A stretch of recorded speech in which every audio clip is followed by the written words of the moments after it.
ఢిల్లీ పర్యటనలో సీఎం రేవంత్ రెడ్డి బిజీగా ఉన్నారు. ఈ నెల 14 నుంచి మణిపూర్లో ప్రారంభం కానున్న రాహుల్ గాంధీ భారత్ న్యాయ యాత్రలో పాల్గొని అదే రోజున దావోస్ టూర్కి సీఎం రేవంత్ రెడ్డి వెళ్లనున్నారు. దీంతో భర్తీ కావాల్సిన కౌన్సిల్ సభ్యుల ఎంపిక విషయంలో అధిష్టానంతో చర్చించి తుది నిర్ణయం తీసుకోవాల్సి ఉంది.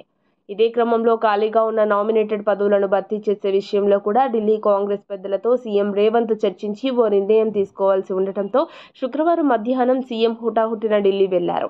కాంగ్రెస్ అగ్రనేత రాహుల్ గాంధీతో పాటు ఏఐసీసీ అధ్యక్షుడు మల్లికార్జున ఖర్గే, కేసీ వేణుగోపాల్తో సమావేశమై రాష్ట్రంలో తాజా రాజకీయ పరిస్థితులను వివరించే అవకాశం ఉంది. అదేవిధంగా భర్తీ చేసేందుకు సిద్ధంగా ఉన్న 2 గవర్నర్ కోటా ఎమ్మెల్సీలకు అభ్యర్థులను ఎంపిక చేయవలసి ఉంది.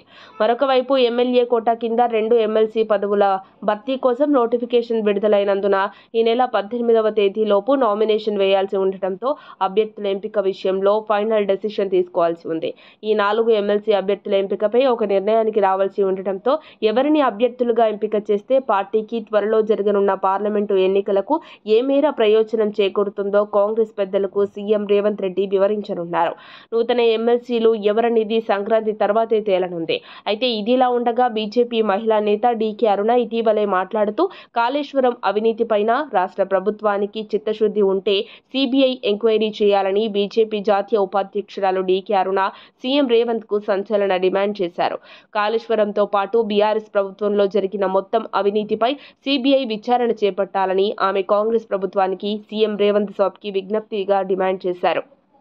మరిన్ని అప్డేట్స్ కోసం మా కాయ్ టీవీని సబ్స్క్రైబ్ చేసుకోండి. మా వీడియో కనుక మీకు నచ్చినట్లయితే లైక్ చేయండి, షేర్ చేయండి.